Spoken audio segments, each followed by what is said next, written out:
Hello, everyone, and welcome to the Real Influencers Project. I'm your host, Craig Reynolds, and with me today is Olympic and national champion, Mr. Connor Fields. Connor, how are you today? Hey, I'm doing pretty well. How are you? I'm doing great, man. Thanks for joining me. I know you're busy and you got people pulling at you left and right, but man, it's a special time to have you on, so thank you. Yeah, no problem at all. So, how long have you been in the sport of BMX? When did you start racing? I did my first race in 1999 at Medalist BMX. So I was 7 years old, and do some math. That is the 21 years that I've been doing this. That's a stellar career. I think most people stick around for like 5 years. You what? I think people stick around for like 5 years mainly. I think the average is like 2 to 3. Oh gosh. I don't remember what life is like before BMX, which is kind of an interesting thing because I'm obviously closer to the end than I am to the beginning. So Sure. Just the thought of waking up one day and not having the next race in the back of your mind, or not having, a training plan, it's very foreign just because I literally cannot remember life before my bike. Right. Well, I promise you, when you retire, there's a big world out there. There's a lot to do, man. A lot. And there's a fill up. mountain bike and there's a road bike calling my name. Yes, sir. Absolutely. The mountain bike, you will enjoy the mountain bike tons and tons and tons. Not nearly as twitchy. And you start going uphill, which is a pretty foreign thing in and itself right there. So your amateur career was, from something I read that you said before, wasn't the most stellar of amateur careers, but your pro career has been ridiculous. Yeah, well, my amateur career was okay until right at the very end. So okay. I was really good when I was young, like 8, 9, 10, but I didn't grow. So I was really small from the time I was like 11 to maybe 14, 15. So when I was young, it was more of a level playing field, and I've always been natural on the bike. Like, my biggest strength ever since I was a kid has been my skills. That's always been, my bread and butter. I was never a big powerhouse or anything like that until later on. So I was all right. I was like a top 5 national rider as a kid. But then 11 to 15 was a bit rough because I was like a foot shorter than a lot of the other kids that had gone through puberty. And at the age of 13, you could stand 2 kids next to each other, and they're completely different ages. Yeah. And it's a boy versus a young man. And that was really hard because there was a while where I was just fighting. Like, I wasn't making mains. I would go to a national, I'd get knocked down in the semi. I was like, maybe like 10th in national series. I wasn't that good. But then when I grew, it turned out that going through that struggle was kind of like the best thing I could have happened, because I learned how to scrap. I learned how to race. I learned how to accept defeat. I learned how to be better on the bike because that was the only thing that I had going for me, because I would get out strength. Like, the other guys were just stronger, so they would out sprint me everywhere. But then when I kind of caught up and I was looking at guys in their eyes and we're the same size, well, then it was on now. So I won my first national number 1 title at 16. So I wasn't super good until I was 16, but then right around then was when things ramped up really, really quickly at around age 16. So let's go back to the beginning. What was the influence to get into BMX? I mean, Nellis is a great track. You got a fantastic track there in Vegas. But what was the push? Like, what did you see that you were like, I'm getting on my bike? My mom found a flyer at the bike shop. So I just was a normal kid. I liked riding my bike in the street, popping wheelies, jumping off curbs, normal kid stuff. And then I had a flat tire, something happened, and we went to the bike shop. My mom found the flyer, thought it was something I might like. So we went out to Nellis and we watched a race. And like, I just remember like thinking it was the coolest thing ever. Right. And so the next week we went out and we raced, and I had my helmet on in the car, like the whole drive. I was like so excited.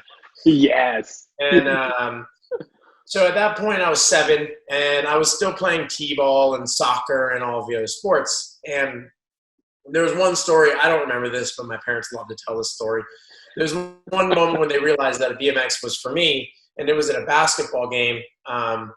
Kids like recreational league basketball, where everybody plays the same amount of time. It's all about having fun. It's not competitive. But I was always really competitive. And there was like 2 minutes left in the game. The coach tried to pull me out to put in somebody else who I thought I was better than. And I told the coach no, and I refused to leave the court. And my dad had to pick me up and carry me off the court. And it wasn't because I was being selfish. It was because I wanted to win. And I felt like I gave us a better chance to win. And so at that moment, my parents were like, he needs to stay focused on the individual sports for now, because at 10 years old, most of the kids are in the back of the field picking daisies, playing baseball, right? Like they're not serious. But in BMX, when you're 10, if you want to be serious, you can be, and you can go for the win. So my parents' plan was like, oh, well, we'll just do BMX for a little bit, and then when he's a little older, we'll come back to the team sports. Because when you get 16-year-olds together playing football, most of them care, and they get pretty into it.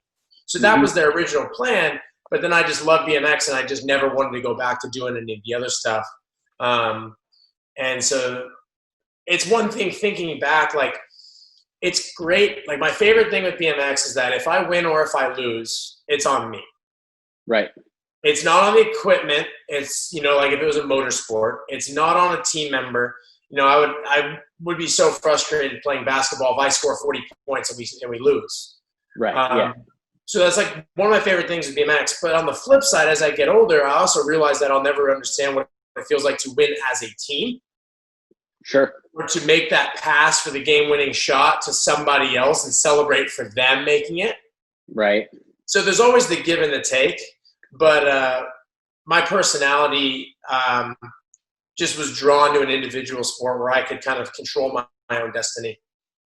So let's go to those middle years when things were a little challenging, because I think there's a lot of kids out there, a lot of people out there that will hit a wall, and instead of pushing through it, they're going to back out of it and quit. What was that influence for? Who helped you through those tough times? Was there someone, a mentor, or someone you looked up to that was like, you know what, you're going to get through this? For me, like, there was definitely hard times. There's times I considered quitting.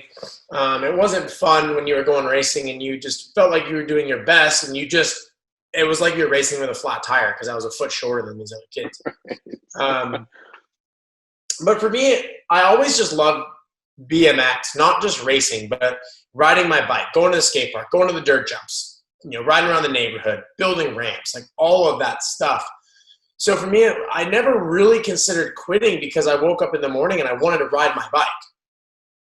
So there was times when we backed out of racing as much because the racing was what was not fun at the time, and I would just go to the track and ride.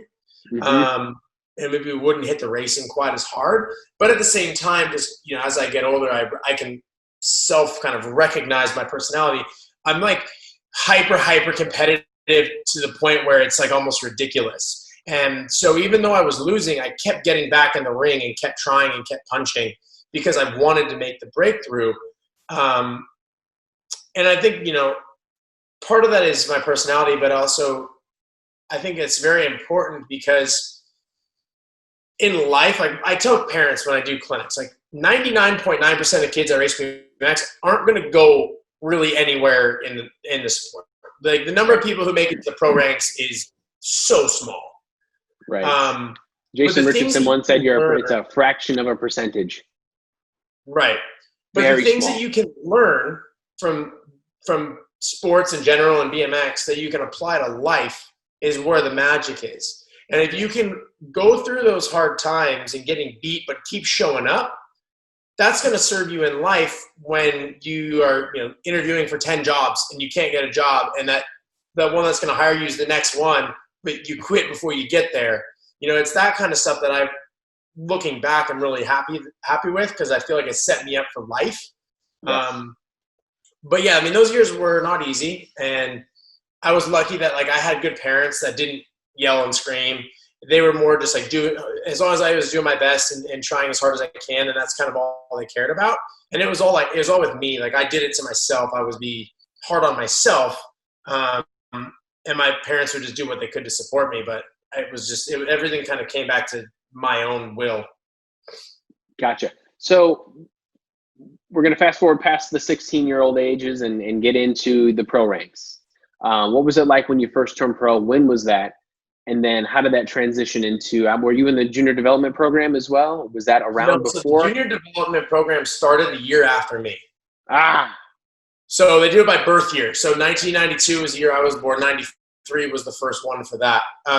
So I feel like I was in a really, really great spot in my age, because when I started racing BMX wasn't in the Olympics. It was a passion-based sport. We just rode our bikes. We found out that BMX was in the Olympics in 2005. I didn't pay attention. I didn't know really what was going on. I was 11 years old, 12 years old. right. So for me, my first real exposure was in 2008 at Beijing, and I was 15. So I feel like I got serious at the right time when I was 15. So everything before that was all about the love of riding bikes, not gates and sprints and full lap training, but going to the track with my buddies and trying to jump as high as we could, going to the dirt jumps and building trails, going and asking if we could ride the track backwards after racing was done, because that's all it was. And then when I was 16, it was like, all right, I want to go to at that point, my goal was to make it to Rio, because I thought 19 in London would be too young. I was thinking I was going to maybe have a better chance in Rio when I was 23. So I was like, I have 7 years to train to go to the Olympics, and now I'm 16 years old. I can drive myself to practice. I can drive myself to the gym. I can take some accountability and responsibility. So I felt like my age group kind of was blessed, because we started passion-based, having fun, and we got serious at the right time. And nowadays I see so many people getting serious at 10, and they're like eyeing up the 2042 Olympics, and that doesn't work. It doesn't work. So I feel like I was just in a really good spot, and my whole generation was kind of in a really good spot with that. Because we all grew up riding dirt jumps and riding trails. And I know there's lots of kids now who don't take their race bike out of the garage unless it's to go do full laps of the track. And they're not allowed to ride their bikes in the street. They're not allowed to go to the dirt jumps because they might get hurt. And, it's just a totally different feel now. But turning pro, it was a weird, kind of unique situation that would, I guess, be different from your generation, because we have two series now. You guys had ABA, MBL. We have USA BMX, but we also have the World Cups. Mm-hmm. So World Cups, you can race as a junior. So when you're a junior elite, which is 17 and 18, you can race elite. It's just one class. Right. But then when you come home to USA BMX, you're racing other juniors. So I was racing the junior elite, which is, I guess, similar to A Pro, but it's just age class. It's 17, 18-year-olds in America. And then I had the option to race a World Cup for the first time when I was 17 in Chula Vista. And I was racing in 2009 against Maris and Mikey Day and Donnie and all the guys who had just won the Olympics the year before. Mm-hmm. And I went into that race with the hope of making it out of the time trials to the top 64. And it was my first ever, real World Cup and going through all that. And all of a sudden in one of the motos, I straight up beat Donnie Robinson. And I was like, hang on a second. Keep in mind, I was in school on Thursday, and I drove down after school on Thursday. And then I made it out of the quarterfinals, and I made it out of the semis, and I'm sitting in the starting gate for the main event at this World Cup. And I think it was 2 days after my 17th birthday. And I just was like, holy, I'm here. And I ended up getting third that night, and it was just this moment where I was sitting on the podium, and it was Maris and it was Sam, who was also only 18. Sam's a year older than me, so he was 18. Maris was up there, and then me, and I'm on the podium what just happened? Okay, maybe I can actually go to the Olympics. Maybe I'm actually kind of good. And so we had to wait another 6 months for the next World Cup. But the next World Cup in Spain, I was still a junior. I got second. So my first two World Cups, I got a second and a third against all the main guys. And I'm still racing 17, 18 expert at home. Right. And so it was just kind of this unique thing where I got to dabble in the pro class while still being an amateur here in America. And then I turned officially pro the next year. I did 1 day of A Pro. I won. And then the second day, I just turned myself AA. And I got knocked out in motos. I got motoed my first day. What? Really? And I got motoed my first day in AA. And then I And then my next race domestically, I'd done some international stuff in between, but my next one that I did here in America was the Grands, and I got second at the Rock and made the main at the Grands. And kind of ever since then, it's been, full gas, going for wins ever since. So, but for me, looking back, I think my generation, when I say my generation, I mean guys around my age group, whether it's me, Sam, Corbin, Joris, Tori Nyhog, we're all in the same year. Sam and Joris are a year above me. Me, Corbin, Tori, there's a few others that are all the same age.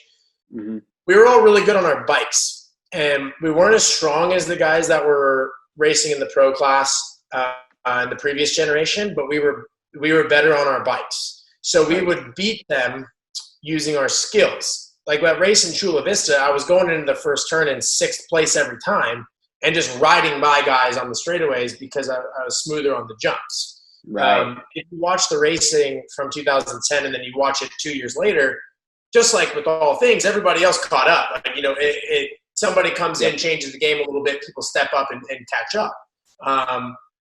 But there was just some things that we were doing on the bikes. And another thing to keep in mind is like we grew up on these big supercross tracks. Like we started riding them at 15, where some of these other guys like Kyle Bennett didn't ride his first one till he was in his mid-20s. So we were able to kind of grow up riding that style of track. It's a different comfort level as well. Hugely different comfort level, because that's all you know. As we got older and we did the downhill BMX races, and I'm not sure if you've seen videos of those. That was a new world, man. It was like, wait, this might be too much. Way more than the supercross tracks of today. The downhill stuff is way gnarlier than what we do. Dude, you talk about some ruddy, slippery, crazy tracks. Those things were nuts, man. Oh, absolutely nuts. But fun, super fun. But it was also like, do I really want to do this? Like, I'm older now. I'm almost going to retire. This could really put me out of commission, like really out of commission.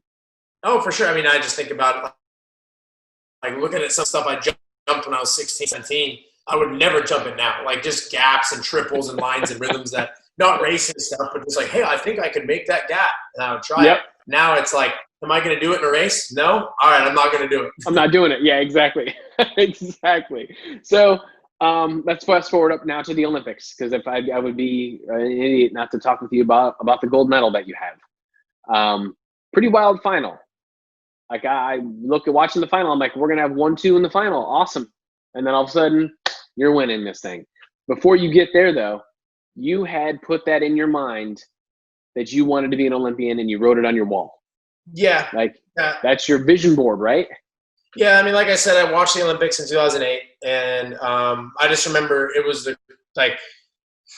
the Worlds are the next best thing after the Olympics in terms of like they dress the track up. It's got the banners. It looks official and it looks pro, and there's fans, and it's a bit of a production. But from the Worlds to the Olympics is just a 10 times jump. And I just remember seeing how the Olympics looked on TV and how cool the track looked with all the logos and the banners and all the fans and the high-speed cameras that were following it and the lap times that were popping up and just how pro it all looked. And then I saw those guys accepting their medals on the medal stand. And I just watched that whole thing like a kid in awe. And I decided right then and there, like, I want to do that. Like I want to do that. I want to stand there. And this is in 2008 at 15, and I didn't really think London was possible because I was only going to be 19, and Kyle and Mikey and Donnie were the guys, and they were still going to be young in 2012. They were only in their late 20s in 2012, and then there was a whole another rack of guys right after them that you'd have to leapfrog to get up into that spot. So for me, it was more about Rio, but I wrote on my wall that one day I would go to the Olympics and one day I would win a gold medal. And then everything happened real fast. Before you know it, you get to London. I make it to London. I am sitting in lane number 1 in the finals. And it's funny because if you look at the two Olympics, they're very different. They're very mirrored. In London, I won all my motos. I was like world ranked number 1 or 2.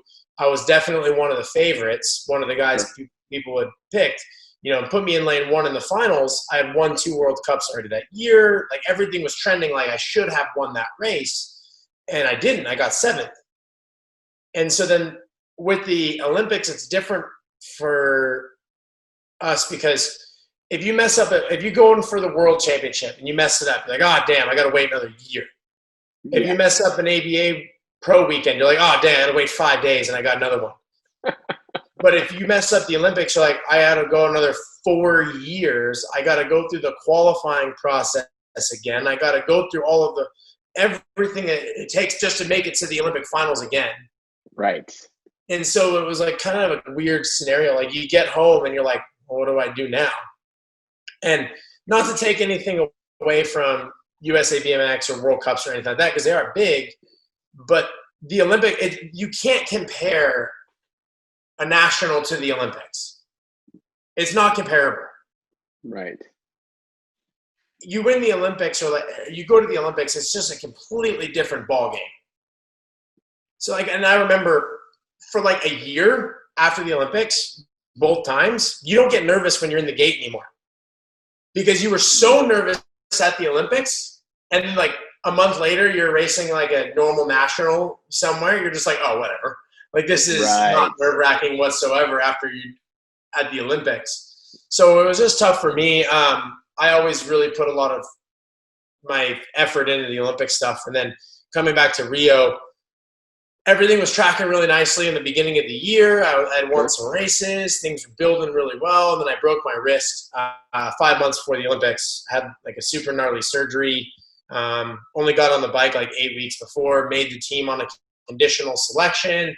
Made the finals. I was the number 6 seed. I was on the outside of the gate. Like everything was flip-flop from London.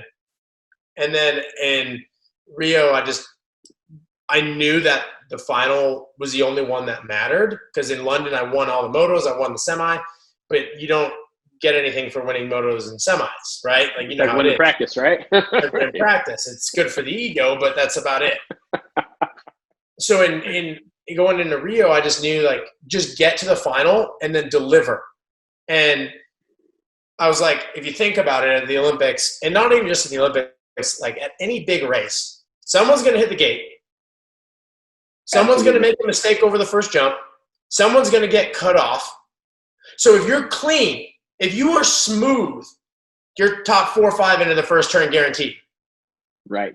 Good point. And that's something I tell kids all the time when they're getting really nervous before a big race. Like, hey, just do your job. Just be smooth. Don't make the mistakes. Other people are going to make mistakes. Like you find me a race where 8 dudes all get the perfect start. Like it doesn't happen. It never happens. High pressure situation. Someone's going to cheese it. There's going to be mistakes made. And I didn't think I could win Rio. I was more just like, if I do my best, I'm coming off an injury, maybe I can get a bronze. Maybe I can sneak in with some good moves and get a silver. But winning wasn't really on my radar. And then like that race, in my opinion, and I'm not just saying this because I won, in my opinion, that is the best BMX race of all time. Because it was the highest level, the most important race there is. Six out of the 8 riders held the medal position at one point during the race. Excellent. There was a photo finish for a medal. There was a lead change. The guy who got silver came from 6th place. Like there's so many things that happened in that race if you go back and you watch all of it, that I think that was the most exciting BMX race ever. And if you add what it was for, I think it becomes even better.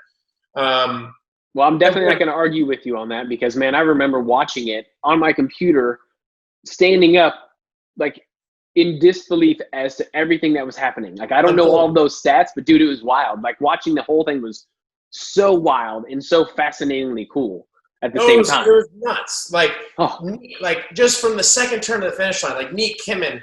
So Sam's running in 3rd place. Neat Kimmin comes underneath, slides into 3rd in the second turn. He cases the jump out of the turn. Here comes Van Gorkum, gets by Neat, then gets by Nick, puts Nick high. Carlos comes down in the last turn, does a high-low, drag it out to the finish line. Like, there's so much going on in that race if you watch every rider. And, like, what a great time to deliver an exciting race. Like, it would have been really bad for TV if it was just to follow the leader, standard cookie cutter. The guy who hole shots wins. The guy in 2nd follows him around. The guy in 3rd follows him around. But it was just such an exciting race with so much going on that you have to go back and watch all the riders to see what all happens in that race and how exciting it really was. Yeah, I'm glad I didn't have to try to call it because there was so much going on. I would have known what to pick off. Except at that point, you just call the guy in front, right? Like that's all you can do. What was going through your mind coming out of that second turn as you were, making your move? I really don't have much memory of the race. The only thing I can really remember is like there was like a moment in the last turn where I realized I was winning. There's Awesome. like so the first 3 straights are complete blur. Like I don't have any. I was so focused. I don't have much recollection. Like all of my best races over the years, I don't have any memory of because you just get into that state, that flow state. I said that to someone. My best races that I ever ran, I don't remember them. Right. The ones that I won, the biggest races, you stop thinking, your body takes over. Right. So only thing I really remember is like there's this moment in the last turn where I'm like, I'm winning. Holy shit, I'm winning. But and then like I just remember like saying focus because like could you imagine coming out of the last turn? There's just a few rollers between you and the finish line. You bonk one, you blow a hand, you go over the bars, like just try not to do that. But I really don't remember much. And then like even the whole next couple of days was a bit of a blur. Like it was just really crazy. And like even today, it's been a little over 4 years. It's still one of those things where it's set in, but it's still crazy to think about. Right. Just because it's such like a life goal that to actually have achieved it is pretty crazy. Well, I know there's millions of people that chase after that Olympic dream in a variety of different sports. And to achieve that level, man, that's massive. I mean, right. That'll carry you for years after your sport's over, Yeah, it's super cool. And there's all sorts of great things that come from it, whether it's endorsements, whether it's doors opening up, whatever it is. But the most important thing that I've taken from it, like my favorite thing that I've taken from it is it's given me this belief that I can achieve whatever I set my mind to. And so that's like applicable in life in general, because if I can do that, if I can dedicate myself to doing that on a broken wrist with everything stacked against me and committing to a goal for 8 years and going through all of that, then I feel like if I really set my mind to opening a business or doing, whatever it may be, then I can do it. And that's like kind of going back to what we were talking about earlier, the lessons learned.